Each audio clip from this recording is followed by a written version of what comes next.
4장 13절로 15절. 우리 모두가 믿음의 하나됨과 하나님의 아들을 아는 지식의 하나됨에 도달하게 하고 온전한 사람이 되어 그리스도의 충만하심에 장성한 분량에까지 이르게 하려 하심이라.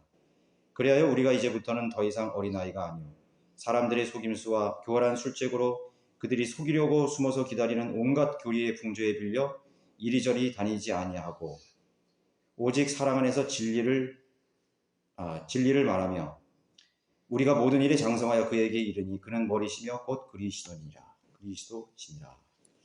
네, 오늘 강론될 말씀의 제목은 믿음에 대한 시험입니다. 믿음에 대한 시험. 여러분, 너 자신을 알라. 누가 한 말인지 여러분 아시죠? 그러나 사실 이건 소크라테스가 한 말이 아니라 그리스 델포이 신전 기둥에 새겨진 그 글귀라고 합니다. 그 글귀를 소크라테스가 이제 죽음 직전에 너 자신을 알라라고 하면서 독배를 마셨죠. 너희들이 정한 법이 정말 공정한 법인지 아니면 불공정한 법인지를 알으라 이거예요. 그렇게 해서 너 자신을 알라 했습니다. 요즘에도 이제 너 자신을 알라라는 그런 것이 많이 이제 사람들에게 어떤 명제가 되잖아요. 너 자신을 알라 이거죠. 우리는 가까운 가족이나 부부 또 부모 자식 사이에서 상대방을 많이 안다고 생각하지만은 사실 모르는 부분이 많이 있습니다. 나는 내 아내를 많이 알고 남편을 알고 내 부모를 많이 안다고 생각했지만 어느 순간인가 이건 내가 몰랐던 부분인데 참 모르겠다. 그런 부분이 많죠. 이제 서로 숨기는 것들이 또 있을 것이에요. 뭐 내 과거라든가 아니면 자기가 은밀히 계획하는 마음에 담은 그런 생각들을 숨기는 부분이 또 있겠죠. 또는 내가 이 말을 해서 이런 내 생각을 상대방에게 말을 해서 그것이 유익이 되지 못하고 오히려 갈등을 야기시킨다면 굳이 그거에 대해서 얘기할 필요가 없잖아요. 그걸 숨기는 거죠. 내가 그 유익을 위해서 서로의 관계를 위해서 숨기는 그런 경우도 있습니다. 그렇지만 우리는 서로에 대해서 잘 안다고 생각하지만 모르는 그러한 부분들이 더 많다는 것을 우리가 알아야 되는 것입니다. 너 자신을 알라. 나는 나 자신도 모른다는 거예요. 너는 너 자신을 모르고 나도 모르는 것입니다. 어떤 사람들은 자기 자신을 온전한 존재라고 여기면서 생각을 합니다. 나는 내 자신을 잘 안다 이거. 나는 나를 잘 안다 이거죠. 그러면서 그것은 자기 자신을 속이는 일인 것입니다. 사실 나도 잘 몰라요. 내가 내일 어떤 생각을 품게 될지 갑자기 우리는 그런 경우가 있잖아요. 계획을 바꾸고 내가 어떤 삶을 살지 모르는 것입니다. 나 자신도 몰라요. 내 감정이 어떻게 변화될지도 몰라요. 그게 내 자신이에요. 나 자신을 온전하게 알고 있다고 한다면은 그는 나를 속이는 것이고 또 하나님을 속이는 그런 교만한 죄라는 것을 알아야 됩니다. 하나님께서 제일 싫어하는 것 중에 하나가 위선이죠. 위선입니다. 위선은 자신의 결정과 부족한 점을 숨기기 위해서 의로운 척하는 것입니다. 온전한 척하는 것입니다. 자기는 믿음이 없고 영적이지 않지만은 상대방에게 영적인 척하는 거죠. 영적인 척하는 믿음이 좋은 척 하는 거예요. 그런 위선을 말이나 그런 가식적인 행동으로 나타날 때 그것은 위선인 것입니다. 사실 우리 개개인은 나 자신에 대해서 모르고 살아가고 있습니다. 그래서 스스로 안다고 하는 착각에서 벗어나기 위해서 하나님께서는 우리에게 거울을 주셨는데 그 거울이 하나님의 말씀입니다. 그 하나님 말씀으로 너 자신을 비춰봐라 이거예요. 근데 우리는 보이는 거울은 우리 외모를 비춰서 외모의 부족한 점을 알지만은 우리 내면에 있는 우리의 혼적인 영적인 그런 내면에 숨겨진 것들은 내가 나를 볼 수 없듯이 절대로 나를 알 수가 없어요. 내 믿음의 실체에 대해서 절대로 내 자신을 평가하거나 스스로 내가 알 수 없어요. 내 얼굴을 내가 절대로 못 보는 것처럼 내 속사람의 상태를 내 자신이 절대로 못 본다는 거예요. 그래서 하나님의 말씀으로 나를 투영해서 나를 보게 되는 것입니다. 그래서 그것을 통해서 너를 알아라. 너의 실체를 알아라. 너의 영적인 현 주소를 파악하라. 사실 하나님 말씀뿐만 아니라 내 자신을 둘러싼 모든 환경과 상황, 그리고 인간관계는 나를 발견하고 알아가는 그런 거울과 같습니다.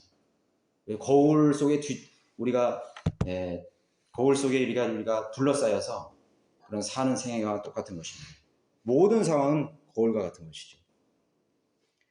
그래서 특별히 나의 영적 실체, 우리 자신의 믿음의 실체를 그 변화무쌍하게 일어나는 환경이나 인간관계를 통해서 내 자신의 믿음, 내 영적 상태를 보게 되는 것입니다. 그렇죠? 예. 그렇게 하면서 보면 어떻게 됩니까? 하나님의 말씀을 통해서 내가 그런 주위에 일어나는 현상을 통해서 나를 보면서 내 믿음의 실체가 이것이구나. 내 상태가 지금 이렇게 됐구나. 내 더러워진 내 마음, 또 내가 부족한 내 영적 상태를 거울을 통해서 보면서 개선해 나가는 것입니다. 그 개선해 나가는 과정이 영적 성장으로 가는 그런 과정 속에 있는 것이죠. 그래서 그런 것들은 나를 성장시키는 도구로서 또 인도자로서 하나님께서 그런 것들을 허락하시는 것입니다. 그래서 나의 믿음의 수준, 나의 영적인 실체와 그런 정체성을 밝혀주시는 것입니다.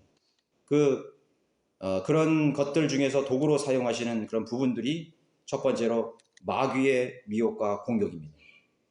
마귀의 미혹과 공격을 통해서 나의 영적인 실체를 드러나게 하고 내 믿음의 그런 수준이 어디 있는지를 하나님께서는 우리 스스로 깨우치게 해주는 것입니다.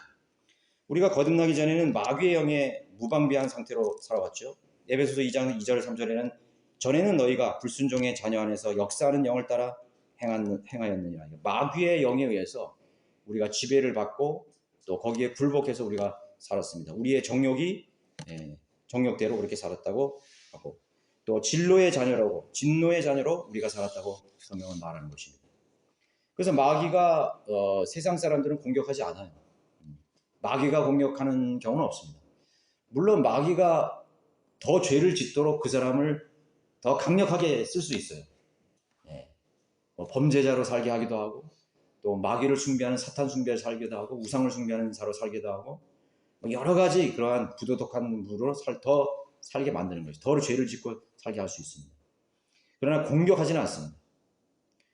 마귀의 자녀로 마귀의 종으로 세상의 가치관과 사고방식에 젖어서 살았고 무엇이 죄인지조차도 모르면서 죄의 개념을 그런 사람들은 모르는 것입니다. 그러나 이제는 우린 달라졌죠. 하나님의 자녀로 그분의 보호하심 속에 있습니다. 이제는 마귀의 자녀였다가 하나님의 자녀로 우리가 이제 바뀌었습니다. 그래서 마귀들은 자기의 자식이었다가 빼앗겨버렸죠. 하나님의 자녀를 빼앗겼죠. 그래서 마귀의 자녀들은 우리를 강력하게 공격하는 것입니다.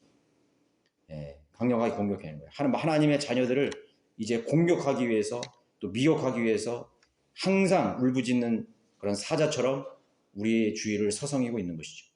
그래서 하나님 안에서 우리가 살 때, 성령 안에서 살 때 하나님의 능력과 하나님의 그런 놀라운 손길로 우리는 휴거될 때까지, 주님 올 때까지 보호받고 있는 것입니다. 하나님의 말씀 안에서 교제하며 또 기도하고 하나님의 일에 참여함으로써 영적으로 지속적으로 보호받고 성장하게 가게 되는 것입니다. 그런데 방해가 없고 또 원수들의 공격이 없는 평탄한 그런 믿음의 삶이라는 것은 자신의 믿음의 수준이 어디에까지 왔는지를 이렇게 알아채기가 너무나 힘든 거죠. 그래서 다른 사람들은 이제 한 5년 됐으니까 내 믿음은 이제 한 성숙됐겠구나. 안정된 믿음이겠구나. 사람들은 그렇게 생각할 수 있어요. 나는 성경 공부를 많이 하고 신학교도 나왔다 이거죠. 물론 그것이 굉장히 중요한 거지. 그리고 그 자체를 자신의 믿음의 수준으로 그냥 평가해 버립니다.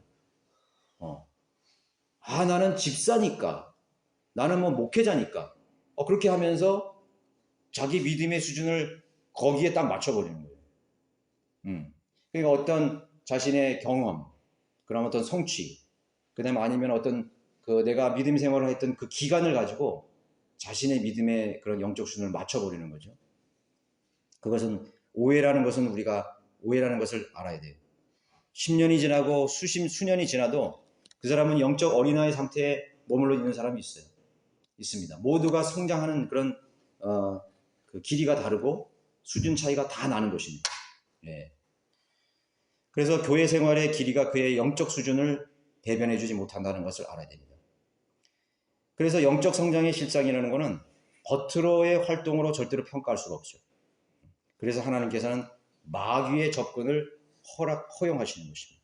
마귀가 접근해 봐야 그 사람이 얼마만큼의 믿음을 가지고 있는지, 그 사람이 얼마나 마귀의 공격을 방어할 수 있는 믿음의 힘을 가지고 있는지, 마귀의 미혹에 얼마나 대처할 수 있는 그러한 지혜와 능력을 가지고 있는지, 얼마만큼 하나님을 신실하게 붙들고 있는지, 그것을 거기서 평가하게 되는 것입니다.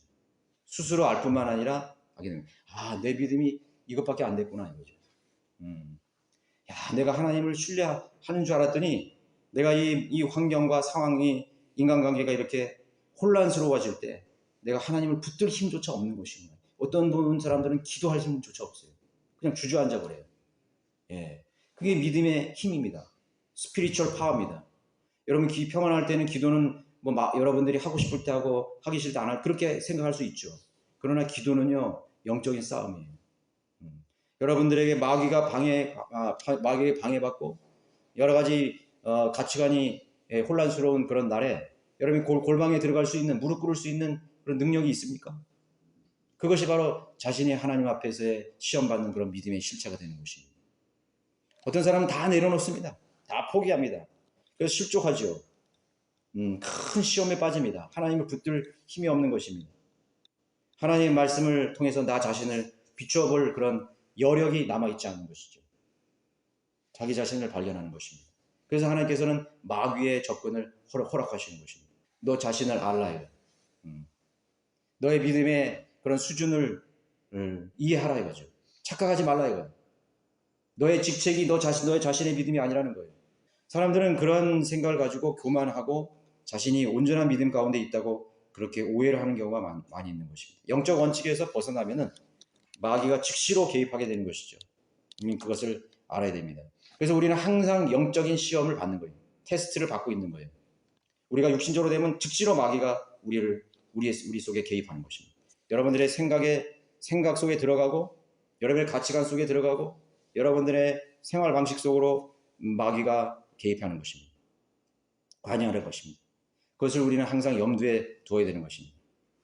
성경에는 믿음의 선배라고 하는 아담, 이브, 노아, 모세, 아브람 수많은 그런 믿음의 선배들 그 앞에 마귀가 자신의 실체를 드러냈습니다.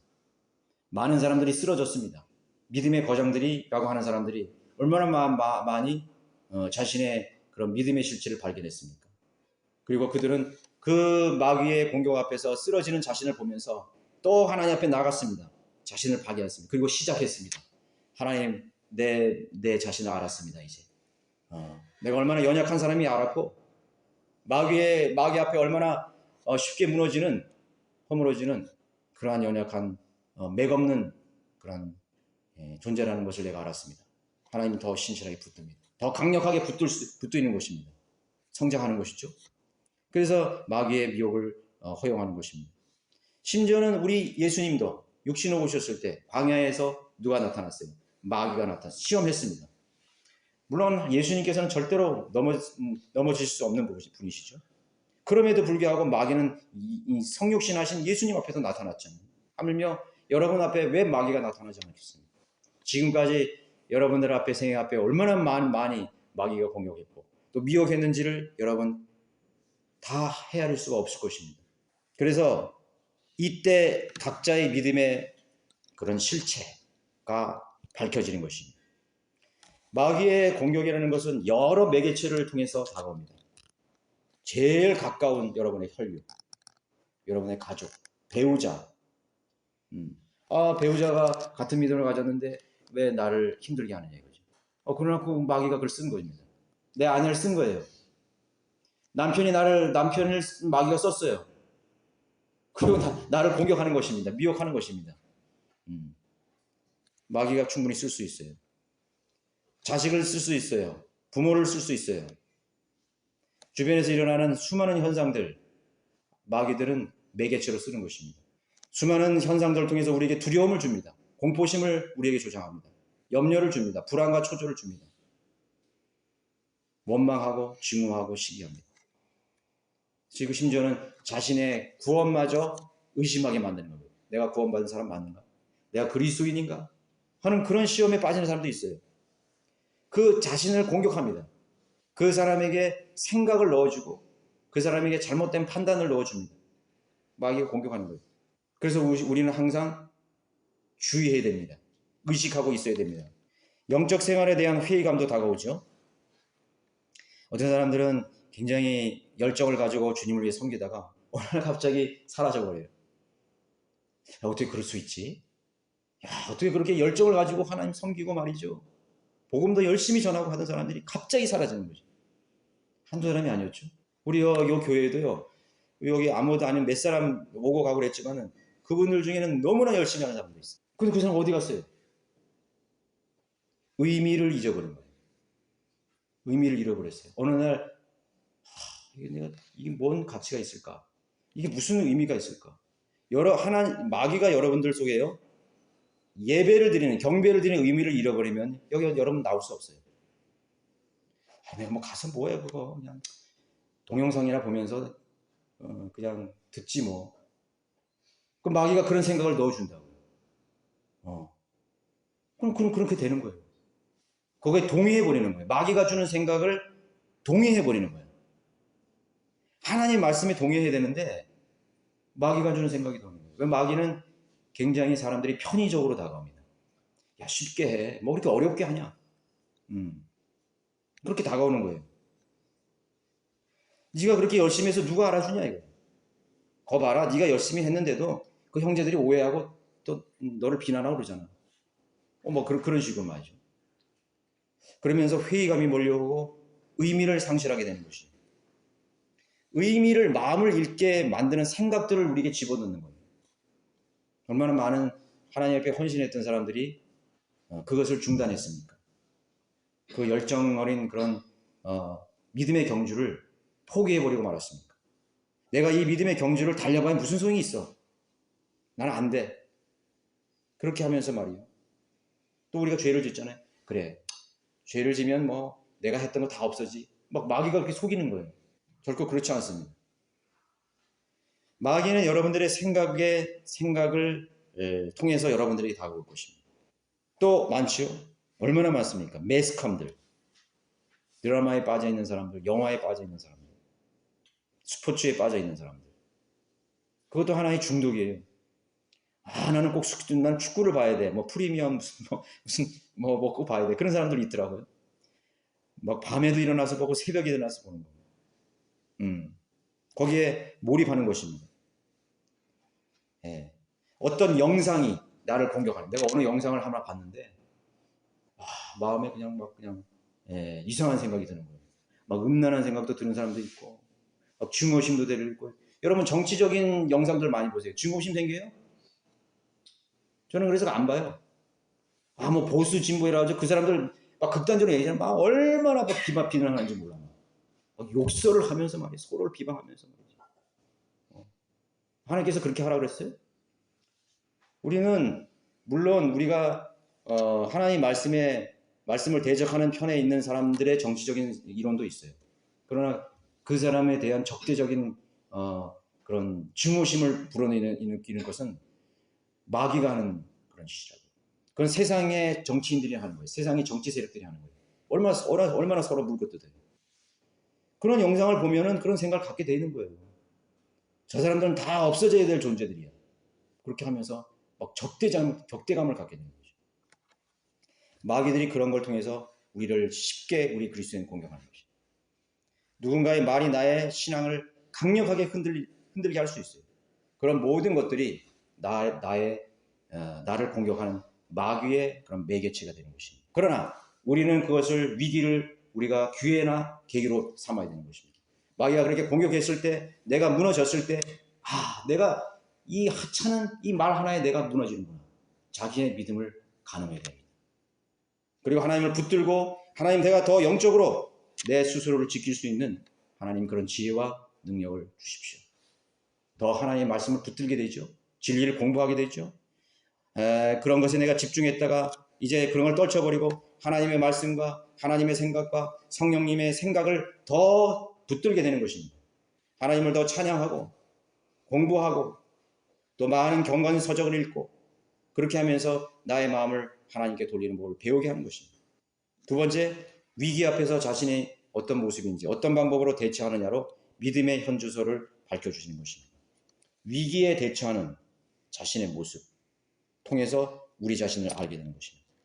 제가 지난주 설교에도 언급을 해드렸는데 믿음의 우리의 인간의 죄인들의 본성이라는 것은 항상 환경을 탓하게 된다 그랬죠. 환경의 모든 문제의 원인을 거기에 둔다 그랬습니다. 그래서 모든 주변의 상황과 관계는 앞서서 말씀드린 것처럼 영적인 거울과 같다고 언급하는 것입니다. 내 자신의 본질, 문제의 근본 문제를 개선하고 더 나아가서 영적으로 성장하기 위해서는 위기나 그런 역경과 문제의 원인, 문제를 해결하는 그런 시작을 밖에서 찾는 것이 아닙니다. 내 안에서 찾아야 돼요. 그러면 그 사람은 믿음에 있어서 성장할 수 있어요. 내 안에서 찾아야 되는 것입니다. 괜찮죠?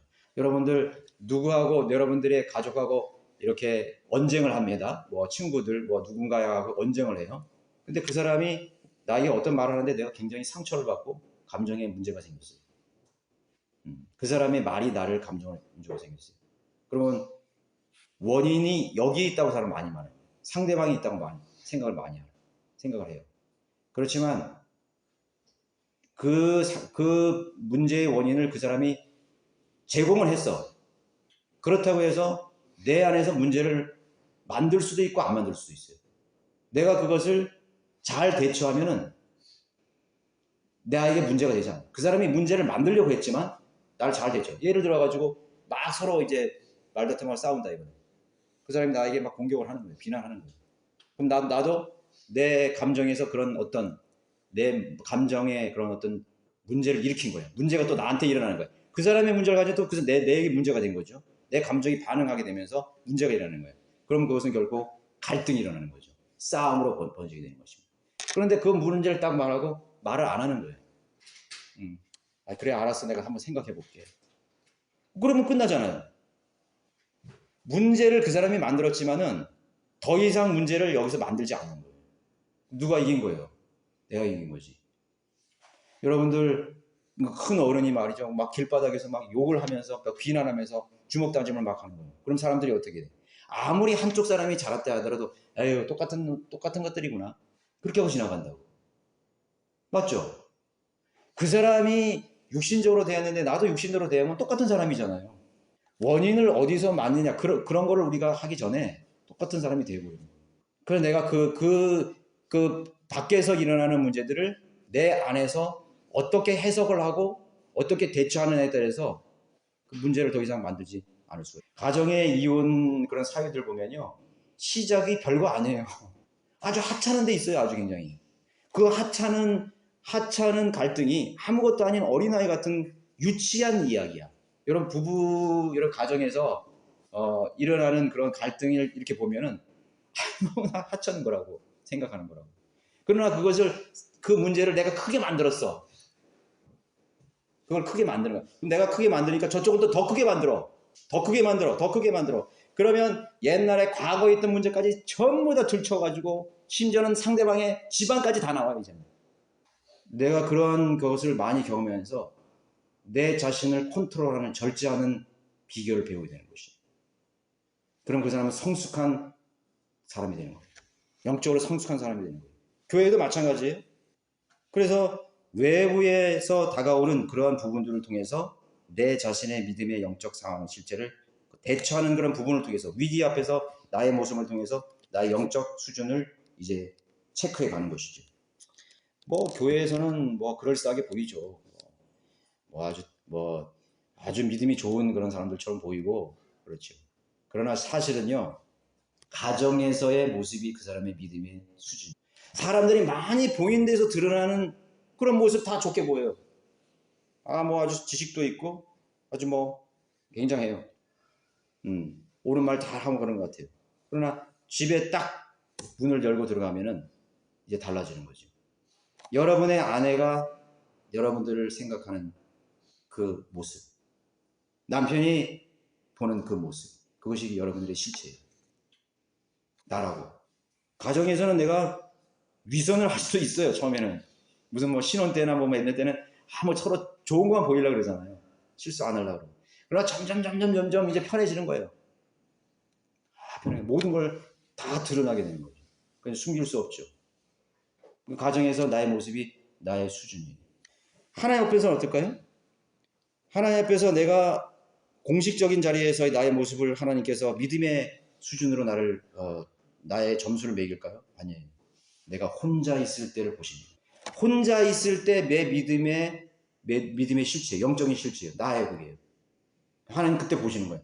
혼자 있을 때 무슨 생각을 하냐. 아무도 안 보는 데서 내가 뭐에 관심을 있고 뭐를 사랑하고 뭐를 추구하느냐. 그걸 하나님 보시는 거예요.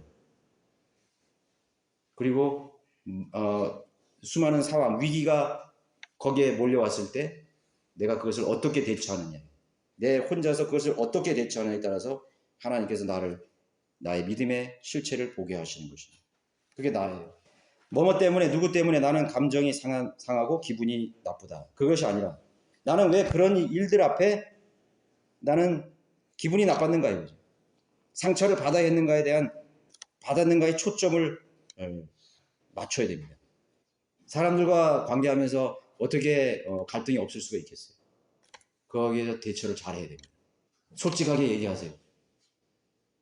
내 남편이 나에게 어떤 말을 했는데 내 감정이 안 좋았어. 솔직하게 얘기하세요. 그 사람을 뜯어 고치려고 그러고 하지 말고 내가 당신 그 말 때문에 내가 마음이 너무 안 좋아. 나를 좀 존중해 줬으면 좋겠어. 솔직하게 얘기 못 해요. 얘기할 수 있잖아요. 근데 그 사람들이 그렇게 얘기 안 해요. 다 공격한다고. 내 감정을 숨기고 공격한다고. 당신이 그런 말을 하니까 내가 마음이 너무 안 좋다 이거죠. 나를 솔직하게 얘기하면 돼요. 그 내용에 집중하지 말고 내가 그 내용에 대한 내가 대처한 내 감정, 내 마음을 얘기하면 돼요. 한번 해보세요. 달라질 거예요. 달라질 거예요. 자녀에게 얘기하세요. 자녀가 그런 모습 보일 때, 엄마가 너가 그런 모습 보이니까 엄마도 너무 마음이 너 왜 그런 말해? 너 왜 그렇게 살아? 그렇게 하는 것이 아니라 엄마도 사람이고 나도 존중받아야 될 사람이에요. 나도 연약한 그러이야. 얼마나 그 인격적인 그런 관계예요. 그죠? 아들이 어떤 말을 했다면 아들이 막 신앙에 대해서 막 공격하는 거야. 나는 뭐 하나님도 필요 없고 뭐 어쩌고 그러니까 아버지의 마음은 정말 안 좋다. 네가 믿음으로 살았으면 정말 좋았을 텐데. 내용에 대해서 얘기하는 게 아니잖아요. 내용에 대해서. 그걸 막 갈등을 가지고 그 문제를 막 가지고 서로 누가 옳으냐 그런 게 아니라 내가 그것을 받아들이는 내 대처하는 나의 마음 상태를. 그러면 그게 바로 사람과 사람, 형제와 형제 간의 원만한 관계를 가질 수가 있는 것이죠. 하나님 앞에서는 어떨까요? 마찬가지예요. 그게 하나님 앞의 모습이에요. 하나님 내가 지금 이렇습니다. 내 마음을 하나님께 보여드리는 것이. 그게 정직한 사람이고 그게 자기 자신을 해야 돼서 솔직한 투명한 사람이죠. 깨끗하잖아요. 나의 자신에게 초점을 맞추고 나의 사람 상태의 수준을 우리가 발견해야 됩니다. 그리스도인의 삶 속에서 외부의 모든 환경은 사실상 유익이 되기보다는 나를 넘어뜨리고 시험에 빠뜨리게 하는 요인들이 더 많다는 사실을 알아야 되는 것이에요. 죄를 짓고 세상 가치관을 하는 사람은 모두가 다 어떻게 즐길 거 없나, 건수 없나 이런 것들 이제 찾아다닐 수가 있죠. 사람 만나가지고 그 사람들에게 어떻게 좀 빼먹을까, 유익을 취할까, 그런 걸 하는 것입니다. 그런데 그리스도인이 둘러싼 모든 그런 관계들은 사실 나를 넘어뜨리는 부분이 더 많아요. 환경들이 나를 넘어뜨리는 부분들이 더 많다고. 그것에 대해서 내가 어떻게 대처해야 하느냐. 그래서 성숙하는 그리스도인은 모든 위기의 발생지를 자기 자신 안에서 찾으려고 하는 것입니다. 대처하는 방법에서 자신의 믿음을 이제 발견하는 것이죠. 영적 어린아이들은 작은 시험에도 믿음이 흔들립니다. 주님과의 관계가 흔들리게 될 것입니다. 고린도전서 15장 58절에 그러므로 나의 사랑하는 형제들아 견고하라. 견고하라. 흔들리지 마라. 그럼 뭐에 흔들리지 말라는 거예요? 외부의 환경의 위기 앞에 흔들리지 말라는 거지. 그 흔들리고 견고하게 서일 수 있는 방법을 배우라는 것입니다. 배우라는 거예요. 야, 저 사람은 지금 마귀에게 쓰임 받아서 나에게 저런 말을 하는구나. 우리가 복음을 전하다가도 우리에게 아주 치명적인 그런 독설을 하는 사람들이 있잖아요. 독설을 하는 어떤 사람들은요, 야, 진짜 눈빛이요 너무나 강력해서 내가 확 주저앉고 싶은 데가 있었어요. 한 번은 제가 제천을 거리설교 혼자 갔던데, 그 혼자 갈 때가 정말 힘들어요. 그래도 형제자매들이 옆에 딱 있으면 같이 기도하면 든든해요. 한 사람이 있으면 너무 든든해.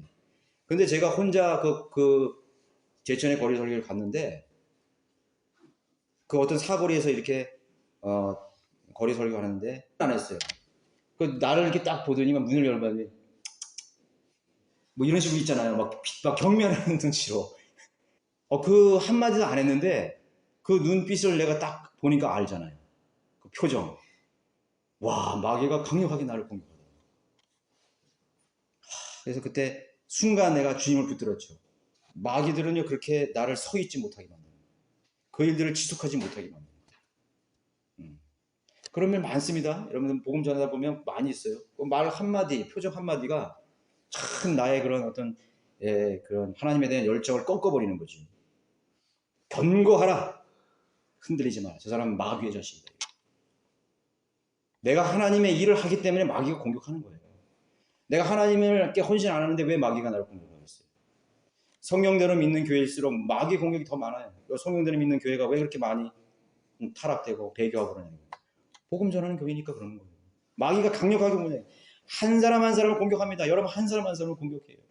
믿음이 있든지 없든지 여러분의 가정을 공격하고 여러분 개개인을 공격하고 여러 가지 환경과 상황과 여건들을 수없이 공격합니다. 경고하라. 흔들리지 마라. 항상 주의 일을 넘치게 하라. 그러거나 말거나 나는 하나님의 일을 하는 겁니다. 환경이 어떻게 변해도 나는 그 일들을 해야 됩니다. 어떤 사람들은 환경이 그러니까 여건이 이제 안 됐어. 난 포기할 거야. 이 문제가 끝나고 나는 그 일을 다시 할 거야. 아니요. 계속 하십시오. 계속 그 일을 하십시오.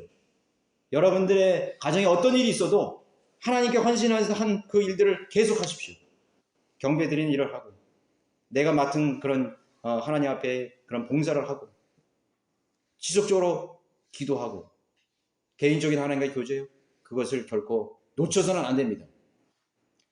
영적인 싸움의 결과라는 것은 끝까지 서 있느냐 넘어지느냐의 문제입니다. 그 사람이 끝까지 서 있느냐. 달리기를 하다가 갑자기 중도에 마라톤을 하다 포기했어요. 그럼 안 달린 것만 못하지. 끝까지 가야 돼요. 꼴찌를 하더라도 가야 됩니다. 완주가 중요한 것이죠. 끝까지 서 있기 위해서는 영적 성장의 원리 속에서 늘 우리가 거해야 됩니다. 하나의 여러분 원리를 만드시고 원칙을 만드세요. 그 원칙을 여러분들이 어떤 일이 어떤 환경 속에서도 그것을 놓지 마시기 바랍니다. 지속적으로 섬기고 경배하고 하나님께 헌신하고 봉사일을 멈추지 말고 지속해야 되는 것입니다. 내가 멈췄다 이거죠. 내 믿음이 이것밖에 안 되는 거예요. 내가 이거 끝까지 할 수 있을 줄 알았는데 지구력이 부족했구나. 여러분은 믿음의 경주라는 거는요, 단거리 경주가 아니에요. 마라톤과 같은 거예요. 장거리 경주를 봐야 돼요. 분배를 해야 됩니다. 막 자기가 사람들에게 보이려 하고 내가 단시간 내에 뭔가를 막 하려고 그래요. 그러면 지쳐버리는 거죠. 무슨 외부의 환경에 속에서 멈추게 되거든요. 그때 아세요. 내가 너무 경솔했구나. 내가 너무나 육신적으로 앞서갔구나. 스스로를 체크하는 그런 자신의 믿음의 실체를 발견하는 시간이에요. 그리고 다시 뛰어야 돼요. 믿음의 경주를 다시 해야 돼요. 평범하고 번영하고 또 풍요로운 안락한 환경 속에서 믿음의 실체를 발견할 수 있을까요? 절대로 발견할 수가 없어요. 뭔가 문제가 생겨야 이 본질이 드러나는 거예요. 여러분 친구의 관계가 이제 있죠. 친할 때는 굉장히 친해. 그런데 말이죠. 막 친구하고 위기가 왔어. 뭐 어떤 친구가 막 이게 막 뒤에서 비난하는 거죠. 막 뒷담한다 그러죠. 뒤에서 막 비난하는 거예요. 근데 그래서 그 친구가 그걸 믿어버리고 위기가 온 거야. 그러나 그 사람의 우정이 탄탄할수록 그 위기 속에서 더 강해지는 거예요. 내가 어떤 사람과 그렇게 얘기했는데 너 정말 그래. 대화를 통해서 실제로 안 했다. 그러니까 그게 아니었어. 오해였어. 더 단단해지는 것입니다. 더 단단해지는.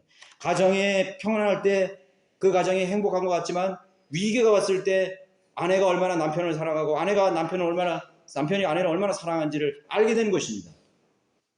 알게 되는 거예요. 아, 남편이 아프다 이거죠. 극진이 자기가 아픈 것처럼 그렇게 생각합니다. 사랑하기 때문에. 근데 제가 직장에 보니까요, 자기 그 신세를 토로하더라고요. 지난 동료가. 그 친구가, 직장 동료가 막 이게 갑상선하고 막 이렇게 막 또 막, 예, 고혈압에다가 막 당뇨에다 막 온 거예요. 막 이렇게. 저하고 나이는 비슷한 사람인데. 그런데 이제 그렇게 아프다 그러니까 자기 와이프가 딱 좀 그러대요. 결혼하기 전에는 그런 말 안 했잖아. 갑상선이 좀 있었나 봐요. 근데 또 그런 말을 하는 거예요. 그 마음이 너무, 그 말을 들었을 때 자기가 너무나 속상했대요. 자기가 아프고 자기가 지금 병원에 가야 되고 누군가의 위로를 받아야 되는데 결혼하기 전에 그런 얘기 안 하다가 지금 막 이런 식으로 말이죠. 그게 막 그런 말을 토로하는 거예요. 이혼하고 싶다 이거야. 내가 여태까지 그런 여자하고 살았나 이거야. 돈 때문에 살았고 뭐 때문에 살았고 하는 거예요. 우리가 가정이라는 것은 그 사람이 영원토록 건강하기 때문에 사는 거예요? 아니잖아요. 우리 그 결혼식 서약했잖아요. 아플 때나 뭐 가난할 때나 그죠? 그 서약했잖아요. 하나님 앞에서. 심지어 중환자실에 반신불수가 되고 식문인간이 자라도 그 곁을 지켜야 되는 거예요. 약속했잖아요. 그것을 염두에 하고 결혼 생활을 하는 거예요. 여러분 그렇게 마지막까지 남아줄 수 있어야 되는 것이에요.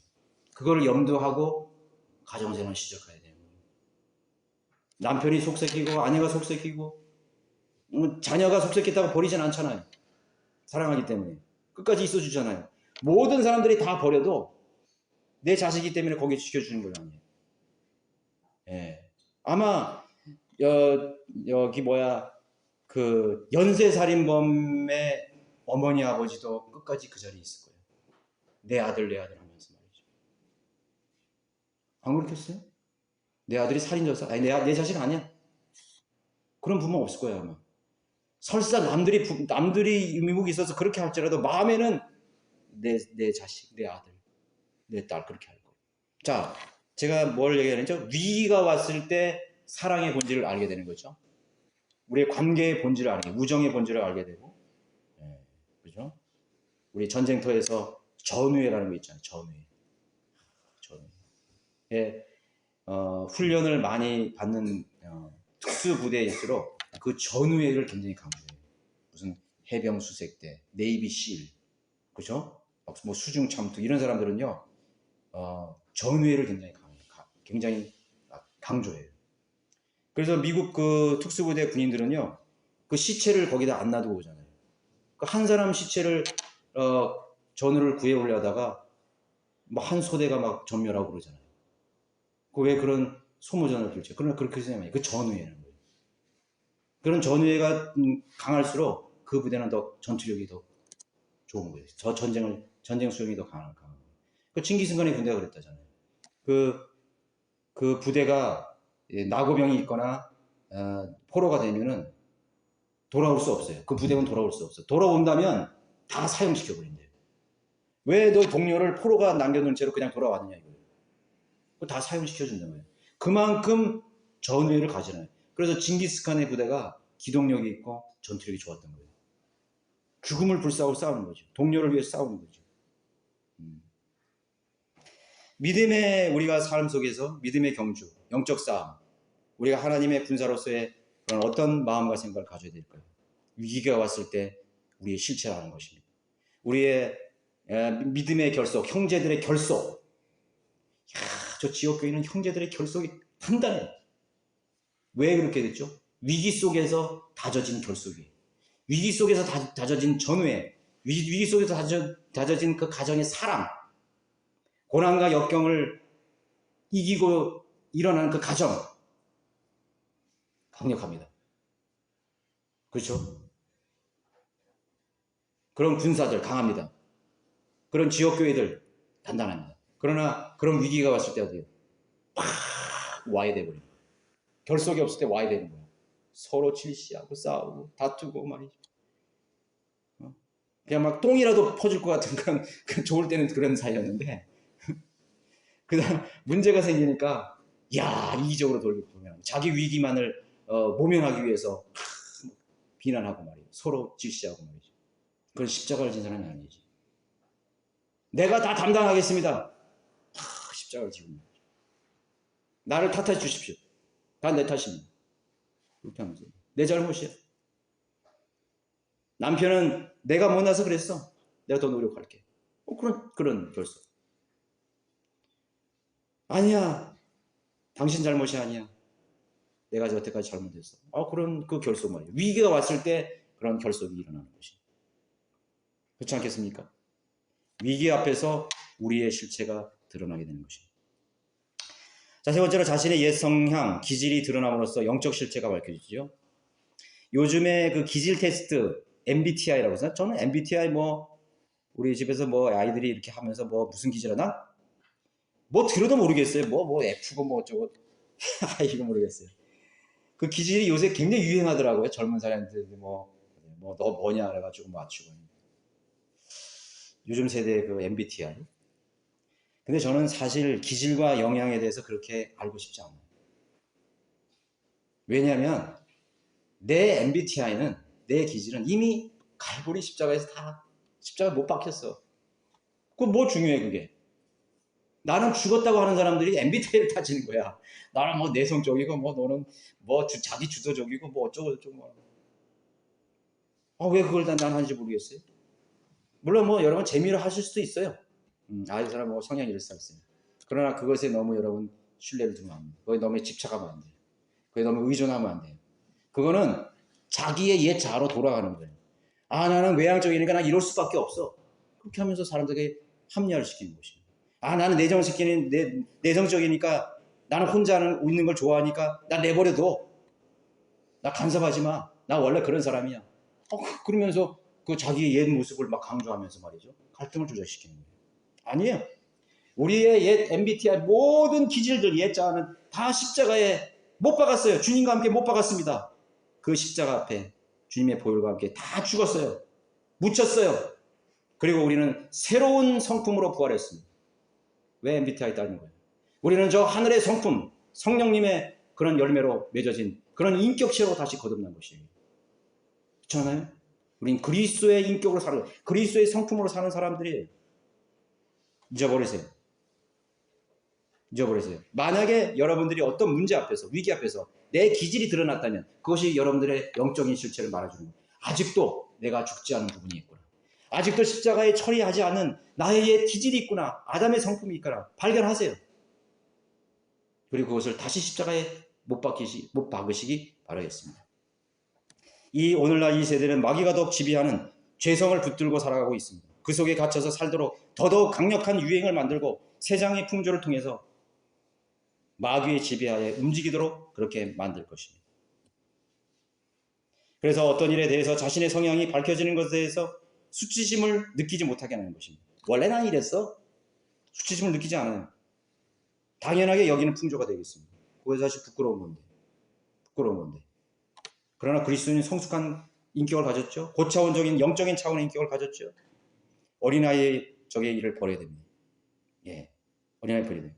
이제 성령의 열매가 자신의 인격과 성품을 형성해가는 계기로 삼아가야 되는 것입니다. 자, 결론적으로 하나님께서 원하시는 뜻은 모든 자녀들이 그리스도의 진정한 분량에, 그리스도의 장성한 분량에 이르기를 원하신다고 오늘 본문에도 말씀하고 있습니다. 그리고 경고하라고, 그리고 영적으로 잘 성장해서 그리스도의 군사로 그렇게 서 있기를 하나님께서는 진정으로 원하시고 기뻐하는 것입니다. 그래서 우리 성도들의 생에 일어나는 모든 부정적인 현상일지라도, 그 문제일지라도, 위기와 고난과 또 환경일지라도 자신의 실체를 보여줄 뿐만 아니라 자기 자신을 보여줄 뿐 아니라 그것을 오히려 영적 성장으로 삼는, 영적 도약으로 가는 그런 좋은 계기로, 그런 거울로 삼아야 되는 것입니다. 그러므로서 여러분들은 그리스도의 장성한 분량에까지 이르게 하는, 그것이 바로 하나님께서 여러분들을 연단시키는 과정입니다. 하나님 앞에 여러분 모두가 잘 연단되어서 여러분들에게 일어나는 앞으로의 모든 환경들을 이제는 부정적으로만 보는 것이 아니라 나의 영적 성장을 계기로 삼는 그런 좋은 환경으로 여러분, 교훈으로 삼으시는 여러분 되시기 바랍니다. 모두 일어나셔서